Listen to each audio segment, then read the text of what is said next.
Welcome to the Light and Shadow podcast. I am Gray, quantum informed spiritual mentor, founder of the Ethereus Academy, and creator of the alchemical pattern to healing framework.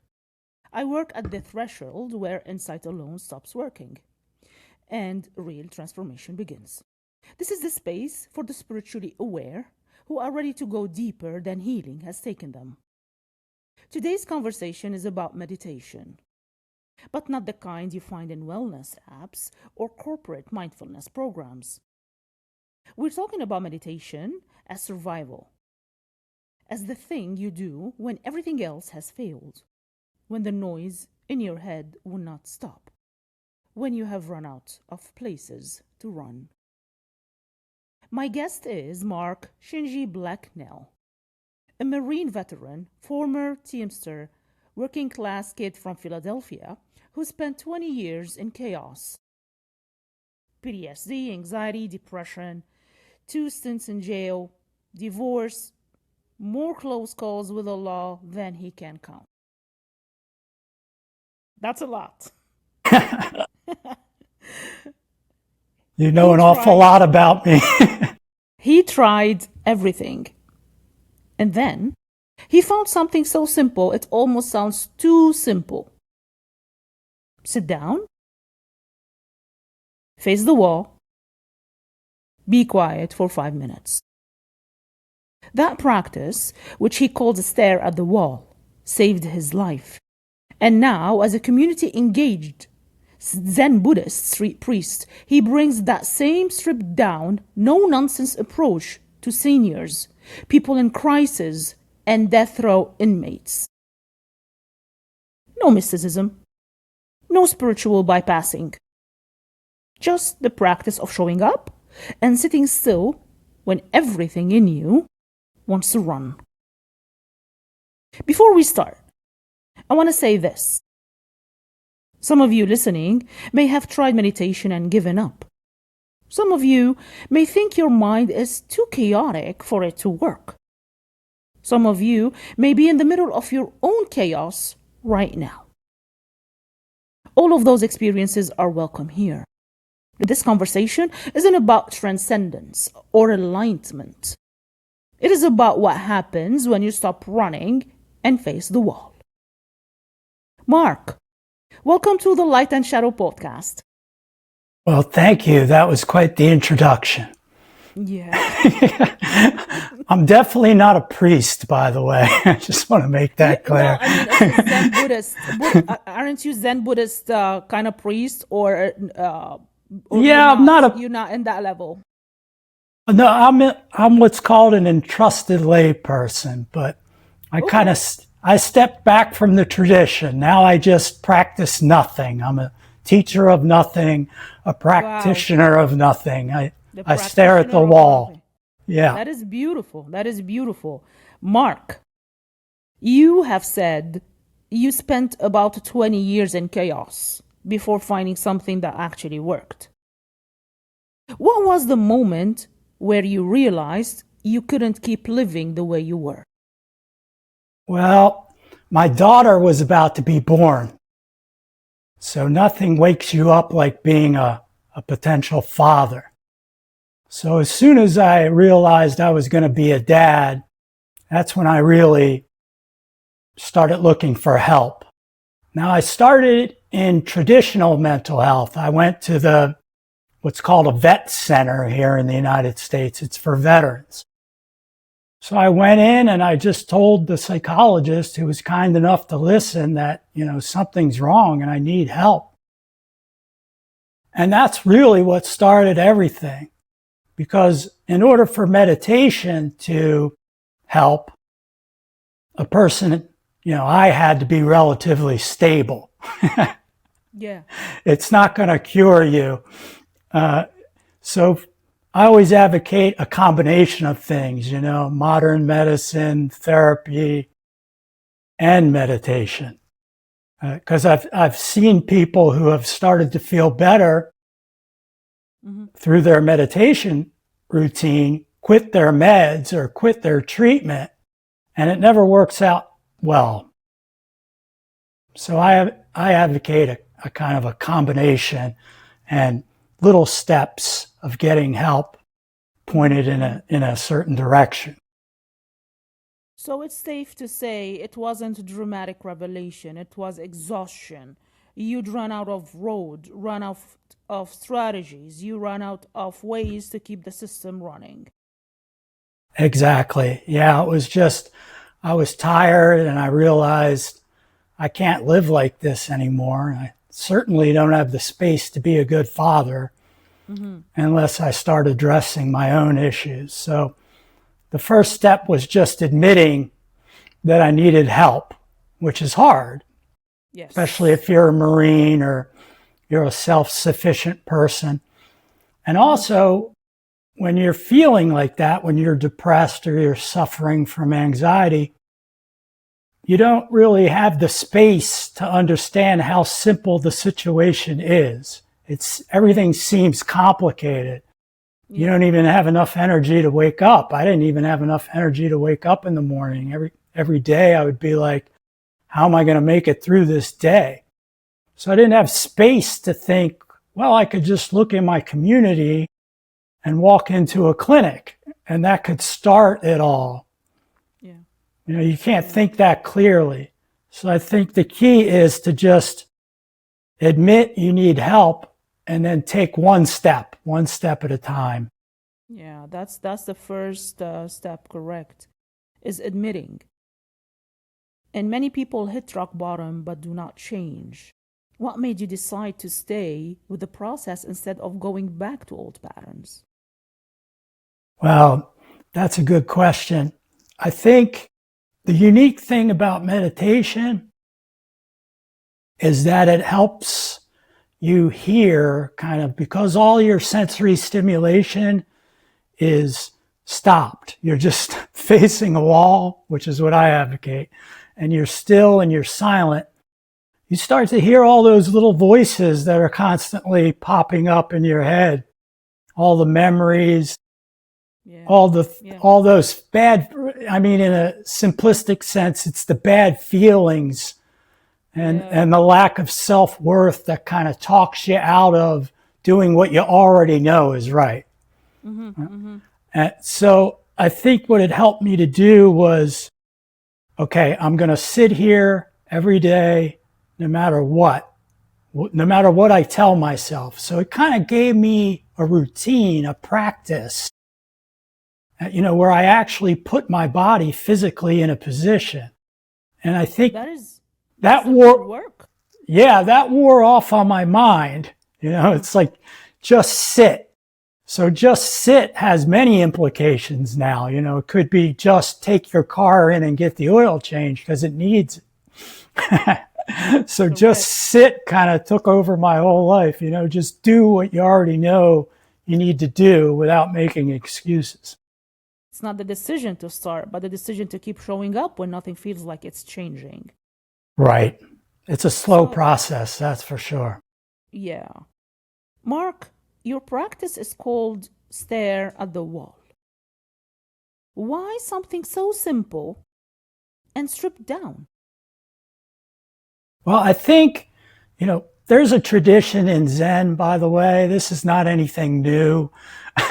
One of the founders of Zen, his name was Bodhidharma. He stared at a wall for 7 straight years. Whoa. And he didn't say a word to anybody until this guy really wanted to be his student, but he wouldn't pay attention to the guy. So the guy cut his arm off and gave it to Bodhidharma and said, "I'm serious." And then Bodhidharma started teaching him because, you know, the guy cut his arm off. You have to teach somebody if they cut their arm off. Right. So there is a tradition, but I think it kind of boiled down to that for me because of where I live. My Buddhist group or my Sangha was in Northern California.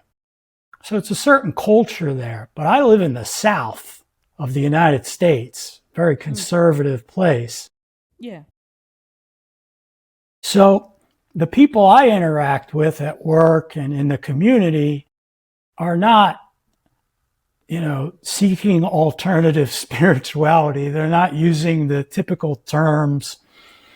And So in order to talk to people about meditation, or even myself, I had to strip it down and put it in layman's terms. So I think it's just a matter of geographically my circumstances and also my background, because I'm from a working class city, Philadelphia. You know, there's not much, at least when I was growing up in the 70s, there wasn't much alternative spirituality. You know, it was go to the factory and work, and Catholicism and Christianity. So I think because of my circumstances, I necessarily had to strip it down in order to stick with it. Yeah. And to be able to relate to people in my community. So it wasn't really my doing. It did me, you know, my circumstances did me. I just went with it. We call it skillful means in Buddhism. So I just used the language that, you know, worked. Mm-hmm.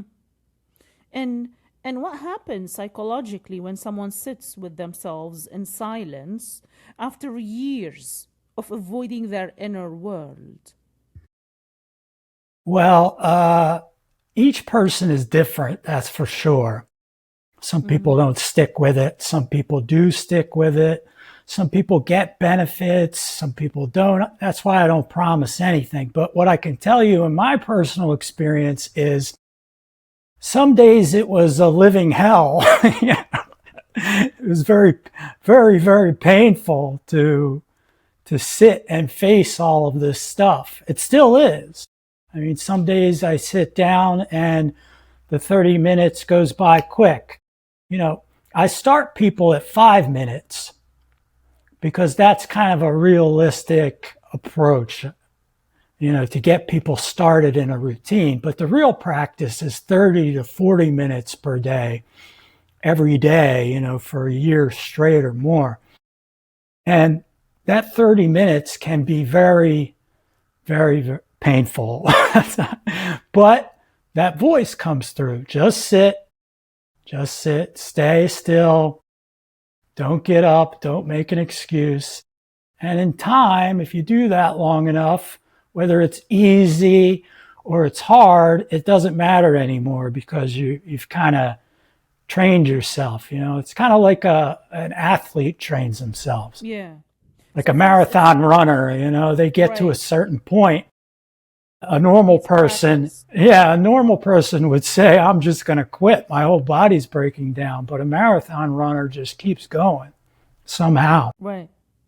So at first it's chaos, right? And then the avoidance starts to work. And when you sit still, it all comes up. And that's when people quiet because they think the practice is making it worse.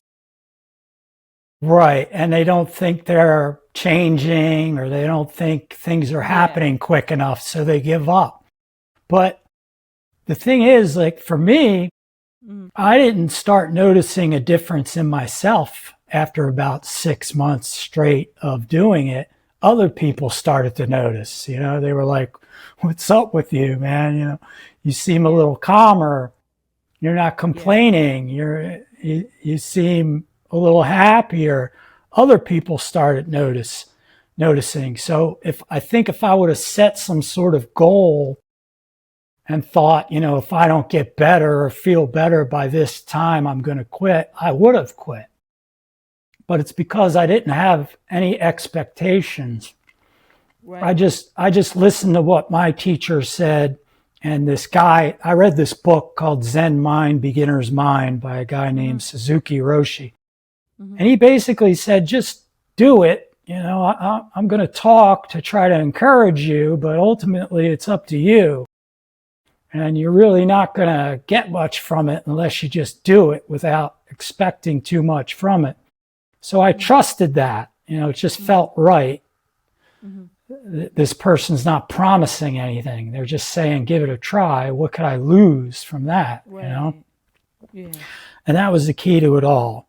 Just like a seed, I use this analogy all the time, a seed, or even a kid, a child. The seed doesn't think about how it's going to grow from one stage to the next. But at some point, if it has the right conditions, the balanced conditions, a seed grows into a tree and bears fruit. Same with a child. A child, can't possibly conceive the various stages of their growth till they reach adulthood. And especially not, when they find their kind of niche in the world. Mm-hmm. I feel very, very privileged that I've found my niche. Not everybody can kind of find a place or a home in the world. And I think the beauty of sticking with meditation along with treatment, if you have legitimate mental health conditions or addictions, or is that you can kind of feel at home, and you don't have to constantly be searching or trying to be something else other than yourself. You can just kind of relax and act naturally. And that's the beautiful part of the whole thing. Like this week I was sick. Mm-hmm. This week I've had a cold. You can kind of hear it in my voice. Yeah. And it's having a cold or a health problem for me is fascinating because my focus wasn't so good this week. I was a little groggy and lightheaded. And, my focus was just getting better.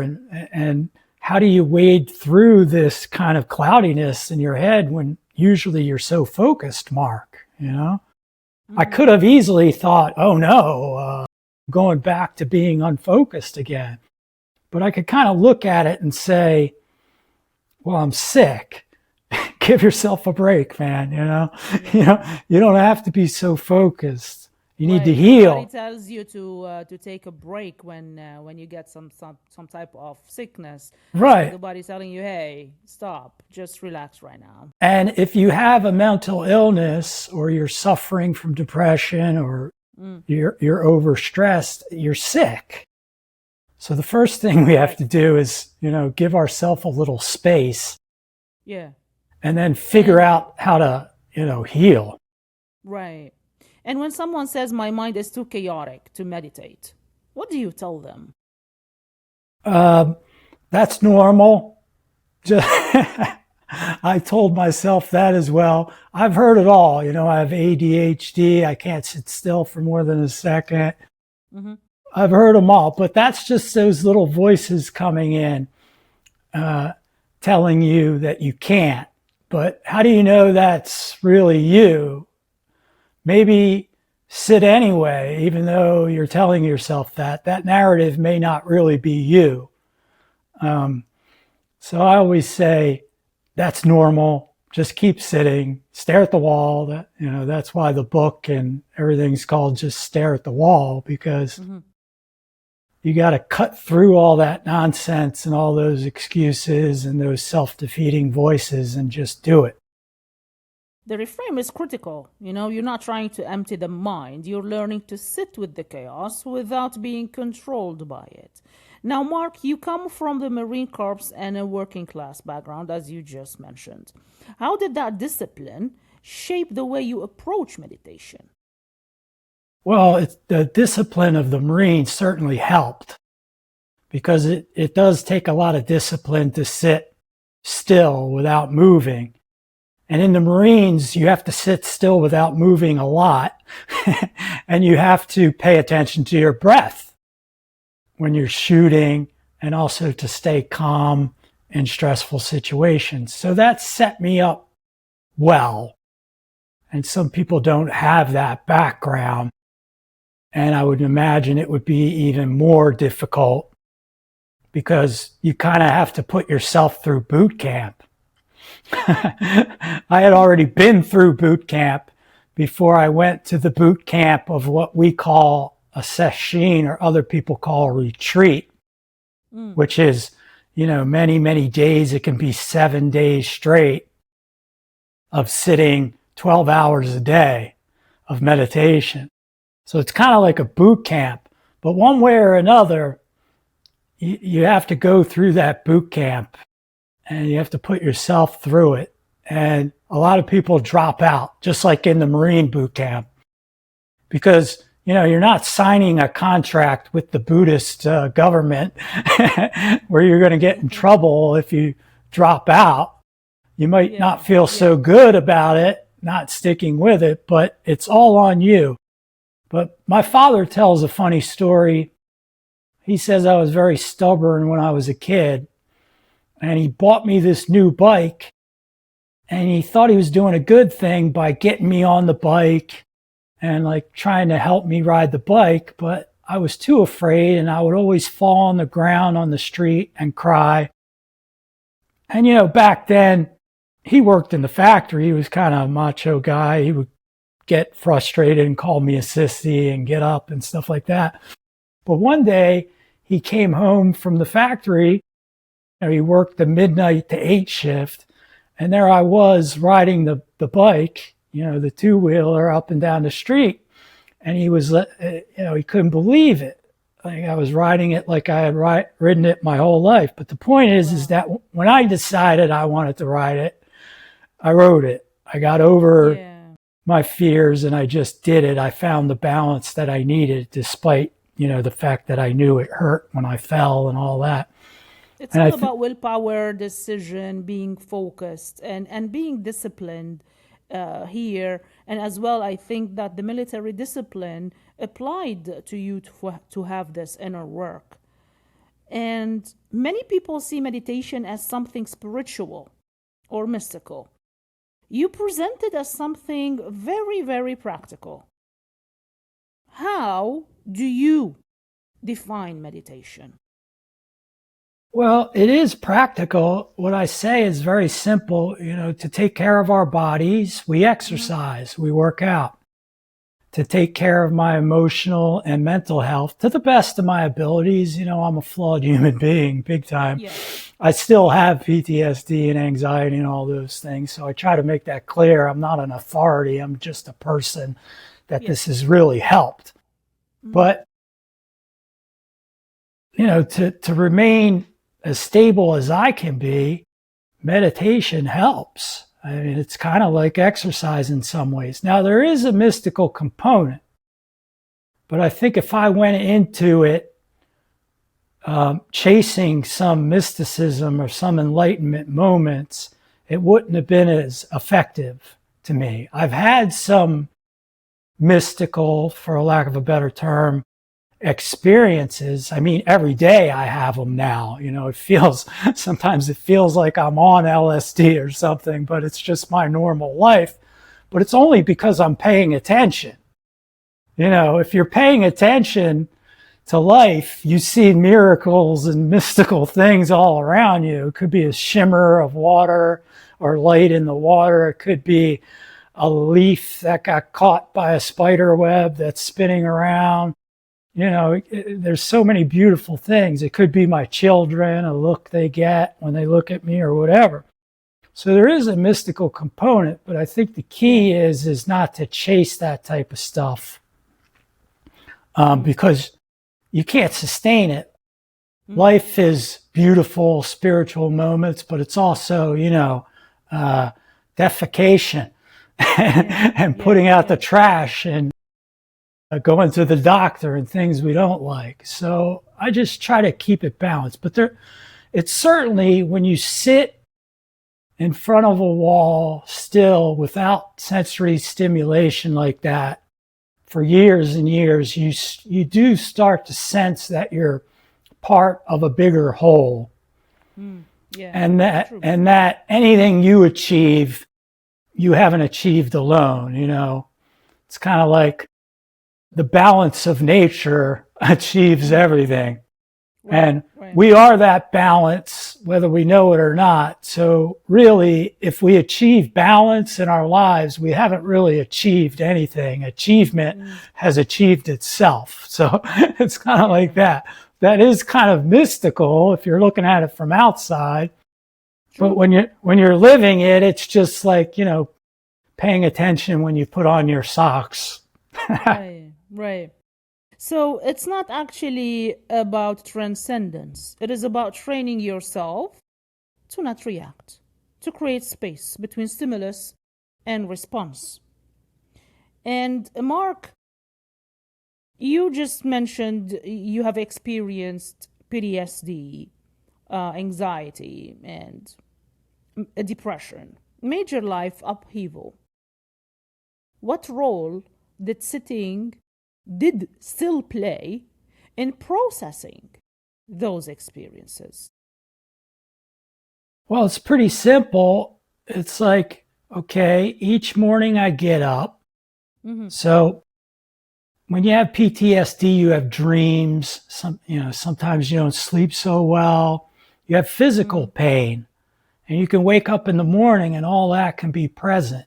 So I mean, it's so simple. It's really hard to explain. So when I get up in the morning, instead of like rushing to get to work or to get my coffee or to do whatever, I just stop everything and kind of let it all settle. Mm-hmm. So it's kind of like a glass of water that's got all this cloudiness in it. Yeah. If you just stop, give yourself a little space. I mean, we talk about this in spirituality all the time, giving yourself space. Correct. And people theorize and go on and talk about it, but really it's just that. You just stop. You stop moving because your mind's always moving. Right, right. Even when you're sleeping. So you're just Correct. stopping and you're giving your mind and your body a chance to just settle a little. And something in that stopping, that physical, it's a physical action as well as a mental action. And that's another thing in spirituality. We kind of sometimes have this tendency to separate the mental, the intellectual world, the theoretical world from our physical bodies and our real world. This evaporates that separation. You're physically stopping and your mind is kind of showing your body how to settle down. Right. And then your muscles learn to kind of settle down as well because, our emotions and our minds are connected to our body. You start to, you don't analyze it like a doctor would. There's neurological impulses, there's chemicals in our spine. Some people need that, even spiritual people. They need that scientific kind of analytical understanding to start a meditation practice. They need to understand why. So I'm not knocking it. And I certainly was like that for a large portion of my life. But finally, I got to the point through just stopping, physically stopping, giving myself a little break like that. I taught myself to there's no need to analyze all this. It's not going to really help. Maybe, in fact, it could confuse everything and make a very simplistic thing very, make it more complicated than it needs to be. Yeah. So basically, the trauma, for whoever do not know, people with PTSD wake up with body aches. They don't know the reason as well from why it's caused. So basically, for the viewers who don't know, trauma is stored in the body and it will definitely show up as physical illnesses and ailments and body aches. So basically, meditation does not fix the trauma. It changes the relationship to it, to the trauma. And you learn to be present with it without being consumed by it. So here, my question is, what is the difference between sitting with pain and being trapped in suffering? Once again, this is there's a therapy in PTSD. I used to work for the Veterans Administration. It's called prolonged exposure. So basically what you do is you go in week after week after week for a long period of time and you relive all the traumas. So that when they come up, they're not as intense. And I think meditation in a lot of ways is just a prolonged exposure therapy that you're subjecting yourself to and kind of buying into. These things, sometimes they're feelings too. They're not necessarily memories. You know, they're a feeling you wake up with every day. Maybe if you have PTSD, this feeling of dread, this darkness, you know. These things are very subtle. They're not so easy to talk about. And I think for each person, they're unique or different. We all have our own shadows or whatever you want to call them. Yes, true. But you just get familiar with all these feelings, and then you kind of see how the thoughts feed into the feelings and the feelings feed into the thoughts, and you just expose yourself to it over and over and over and over again. It's almost like the blank wall becomes a screen, you know, and these things kind of flash up there. And over time, they're not as intense anymore. You just become used to them. It's kind of like a kid with a soccer ball, you know, in Europe. Well, in the rest of the world, they call it football. Here we call it soccer. That tells you something about the United States. We have our own terms. But the point is that we kick the ball, you know, when we're little kids. If we play soccer, we kick the ball against the wall over and over again. We start to understand how it bounces in certain circumstances, and how if we put pressure on it, you know, if we kick it harder or softer or put our foot a certain way, the ball does different things, and we can put spins on it, and you kind of learn how to control the ball from the wall. This is the exact same concept, but only the ball is, you know, your thoughts and your feelings and your memories. And you're just learning to control your life. Now you can't control our minds, though. You know, just like any professional football player, usually they could kick the ball, you know, 50 meters and put it right on the foot of their teammate over the heads of the opponents, but they can't always make the ball do what they want.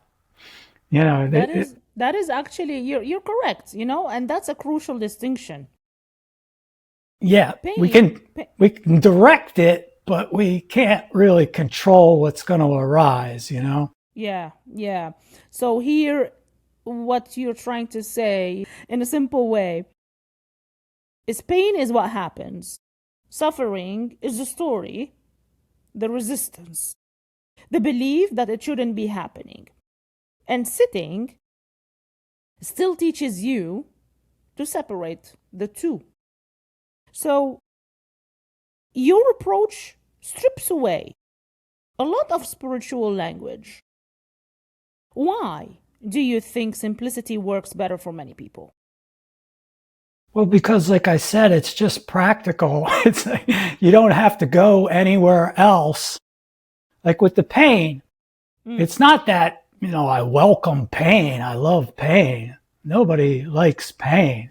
For sure, yeah. It's just that it's not the center of my universe. And I realize that even if somebody on social media or in some book is portraying themselves of having this perfectly painless life, it's not realistic. Pain is, you know, everybody shares it. It's a shared thing. It's part of being living, alive. So instead of me thinking something's wrong with me for having all these symptoms and being in pain, it's like, oh, well, this is just part of the package, you know? My pain isn't any worse than anyone else's. In fact, it may not even be that bad compared to other people's. Maybe it is bad. Maybe some days it is bad. But it's kind of just seeing it from a different angle. Yeah. Even when you're in the midst of experiencing the pain, you have like another mind. I tend to call it further mind. Some people call it big mind. You have this other mind that can kind of look down on your mind in pain and put it into some sort of expansive perspective. Now, it's not always possible if you're in real deep pain, you know, like this week I was sick. You know, I'm trying to have expansive mind, but I'm sick, so I'm limited. So it's knowing your limitations as well. And it all depends on the circumstances, you know. If you say, oh, I should always have big mind, that's not a good idea. That's a little extreme. Or you should always say, well, this pain is just pain. Other people have pain. That's not always good either, because you really might have a problem that you need to go to the doctor about. You know, you don't want to you don't want to downplay it. So it's kind of like this balance, this constantly navigating this understanding. And it's an art form that I certainly don't have mastered. But I think spiritual practice to me is more like an art. Yeah. It's not some transcendental, thing that you only get the results when you die. You go to some perfect place. Yeah. I think it's kind of how you work with your life. Your life is the clay or the paint or whatever, and what do you do with it? So to me, it's kind of like a dance. It's a beautiful, spontaneous thing. And if we get caught up in ideas of what it is, like, I need to have some deep connection with the universe or God where it speaks to me on a daily basis. And if I'm not, somebody else who does have that connection, is closer to it than me, I think we have to be careful with those type of things. With the comparison, yes. But do you think modern spirituality sometimes overcomplicates what is actually a very basic human practice? Well, it can. I mean, I can't knock anything. If it works for you and it keeps your life simple and fulfilled, and you're not judging other people and condemning your society because they don't subscribe to the way you look at things. I mean, if it keeps you balanced, it's great. I don't care what it's called or how complicated or simple it is. But for me, I've gone through all the complicated methods. I've thought about all this. I've read all the books I need to read. I've experimented with everything I can. For me, the most sensible thing to keep me calm, fulfilled, and helpful and relatively positive is just to keep it as simple as possible. So this is just for me. I mean, if it helps other people, that's great too. Yeah.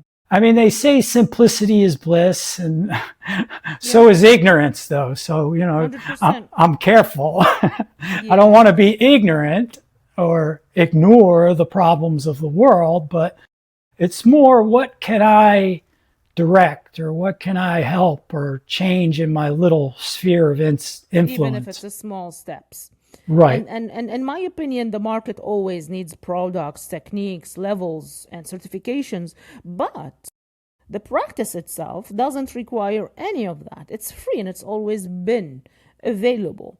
Now, meditation usually doesn't produce immediate results, as we all know. So how did you know that the practice was actually helping you? Well, like I said earlier, other people started to notice. Right.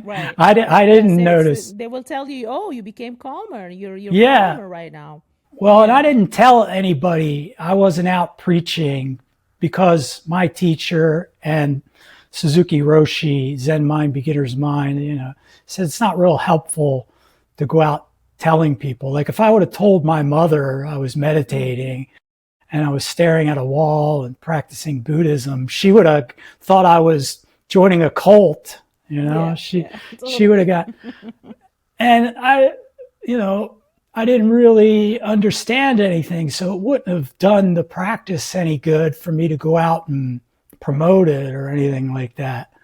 I still, I have a book and I have this and I have that, but I'm not out to promote it. For me, it's keeping things simple. If someone comes to me and I can help them, I'll help them. If I can't help them, I'll give them a brochure to community resources. It's not about, it's not about going out and helping people. I try not to make that my identity or make it like I'm better than anyone else. So it's all, it's kind of like a scale that's constantly trying to stay in the middle. It's not easy to describe. Yeah. But it was other people that noticed. Yeah. Well, to me and my own experience, it's not that you feel better during meditation. It's that you respond differently to life. The evidence shows up in actually your relationships, your choices, your capacity to stay present under pressure, and that is my own, opinion and experience. But to you, what subtle changes should people look for that signal real transformation is happening for others? Well, here's a simple one. And once again, it's so simple, it may be hard to believe. But I like that. But immediately, the first time you try to meditate, even for 5 minutes, it could be in a chair, it could be on the floor. When you stop and you put yourself in the position, at least for me, each day when I do this, it's similar every day. The whole world's spinning. Everything my body feels wobbly. I actually feel the vibration or the spin. And in a few minutes, it starts to slow down. It starts to settle down. And there's sensations associated with that. There's feelings, there's thoughts. But I would say you could start to see the difference the very first time you do it if you just pay attention to your experience.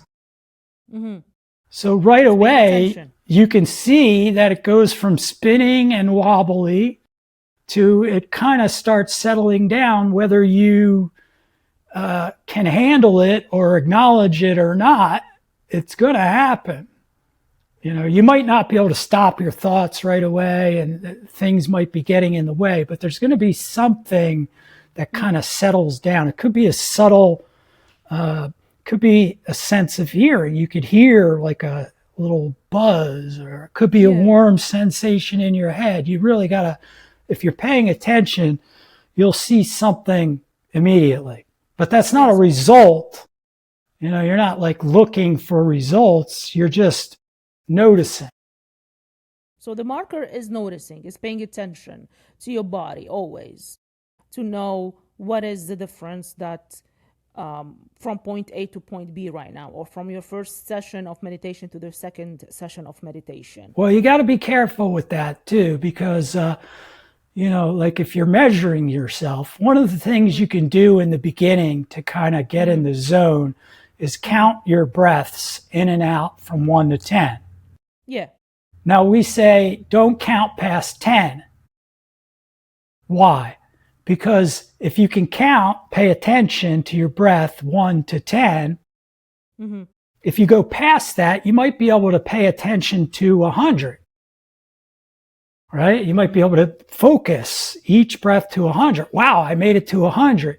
But then the next day, you only make it to 5 and you lose focus. You could be like, oh, yesterday I made it to 100. Today I can only make it to 5. My practice is regressing. No, it's different every day. There's no real markers. It's not linear. No, the marker is that you do it. Whether you tell yourself not to or not. Pay attention at the same time to your body. It doesn't, when I meant that you don't need to measure, but just pay attention to your body. Yeah, but be careful comparing. Comparison is a no. Correct. Because you really need to be aware that healing or meditation, anything that you're doing is not linear. Yeah, and it's so simple. It's just, okay, today I stopped and I did it. Doesn't matter what happens when you do it. You could be telling yourself a story the whole time and the timer goes off and you're like, whoa, where did I go? That's a perfect session. So it doesn't look like anything in particular. So we have to be very careful of our ideas. So it's better to go in with no ideas and just see what comes up. Right. And Mark, you work with people in difficult situations, the seniors, people in crisis, death row inmates. So to you, how does the meditation translate into compassion and service? Well, for me, it's kind of like I said, a seed grows And then eventually it's not really paying attention to how it happened, but it starts feeding people. It's a big tree and it's giving them fruit. Like an olive tree takes about 60 years to have a yield. So like I wasn't really paying attention to any of this. It just kind of grew out of the practice. And I realized through teaching kids sports, like I was a soccer coach, and I saw how if I put them through focus drills, I didn't call it meditation because down here in the South, if I started teaching kids in school meditation, I would have got in trouble. So I just called it focus drills. I started seeing how it helped them to play better and to feel better about the team. And so I just kind of saw how it helped people. And it can help anyone of any religion, age, or situation. But I also, like I said, I'm realistic. It can't help everybody, and it won't help everybody. In fact, in some cases, it can make people worse because they think, I'm meditating now, and I'm going to get better. You might not get better. So it's a tricky situation. I think it's compassionate to help people meditate because it's kind of my niche. It's just kind of, it makes my life fulfilling. It helps me feel better about myself. It helps me be a better dad, a better family member.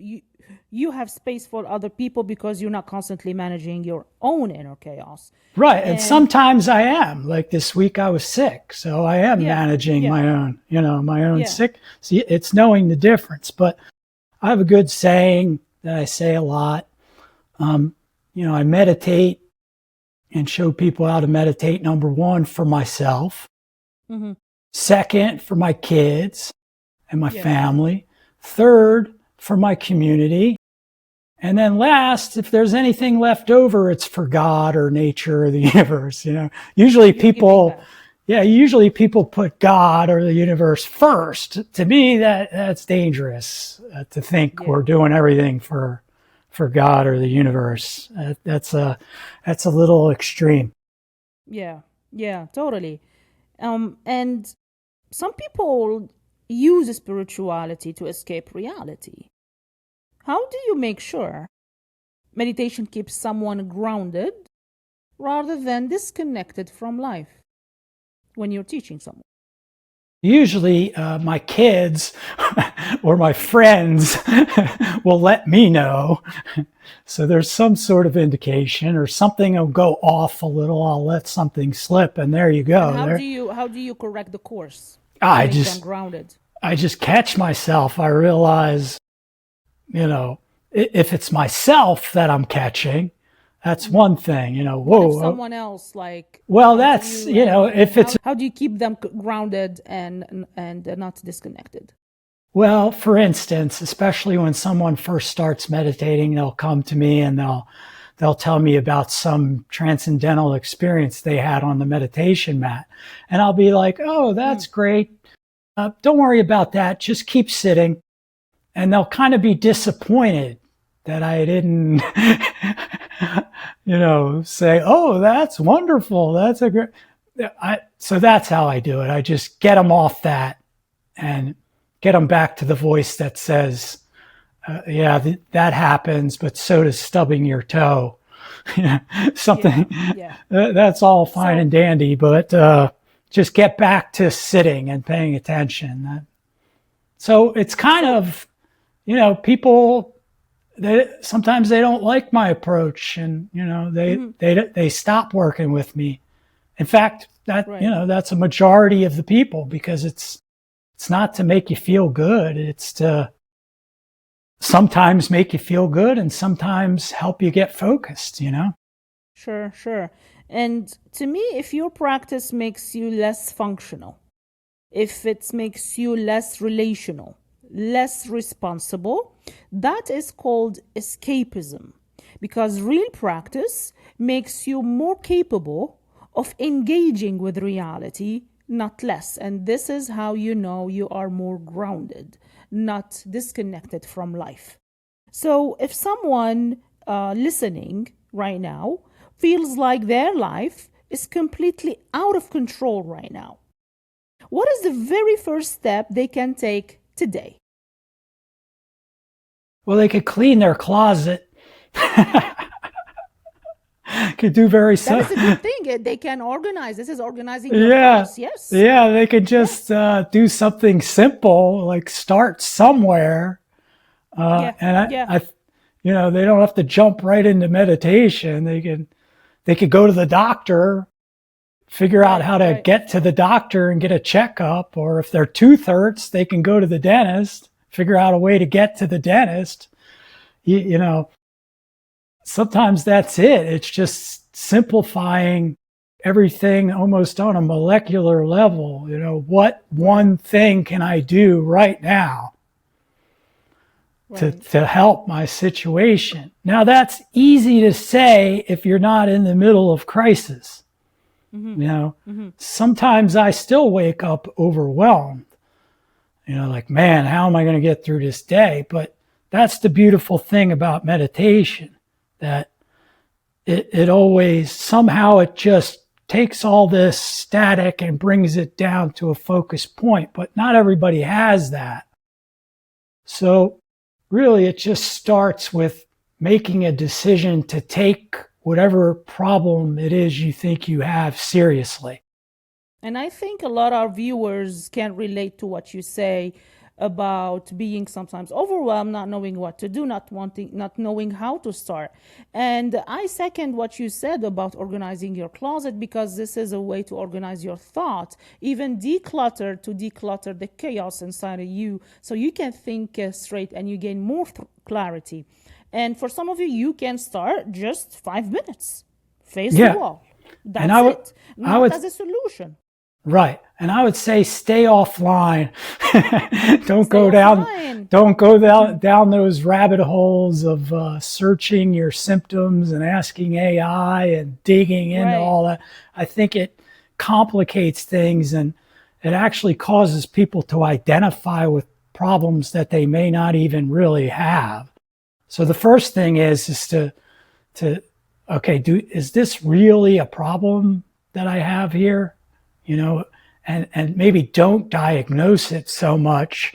Maybe just say, okay, if I have problems with money, what what can I do to help? What's the first thing to do? What's the First thing best you can way? do is turn, if you're in Florida, like I am, maybe you turn your air conditioner down. So Right. it does, so your electric bill is not so high. Maybe you watch how much It's water you use. There's Yeah, it's little, always about asking the right question. What is the first step that I can take to help me do this and this, or move or move from A to B, whatever it is in life. right. And then that feeling kind of space, or, you can kind of ease up, and that feeds off itself. Yeah, yeah. Well, this has been one of the most grounded conversations about meditation I've ever had, than the most simple one. To everyone listening, I want to leave you with something Mark said, that meditation isn't about feeling peaceful. It is about training yourself to sit with what is, without running, without numbing, without fixing. 5 minutes, face the wall. That's where it starts. If this conversation brought something up for you, if you are recognizing that you have been running from something you need to face, or if you're ready to stop performing transformation and actually do the work, you can learn more about private coaching and mentorship at the link in the show notes below. You can find Mark website, It's stareatthewall.org. stareatthewall.org. Here you go. This is Mark's website, and you can find all his work there as well. It will be in the description notes below.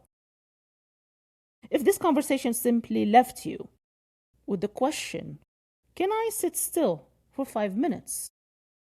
Then go find out. Not tomorrow, today. This is the Light and Shadow Podcast. Thank you for listening with an open mind and a discerning heart. Until next time.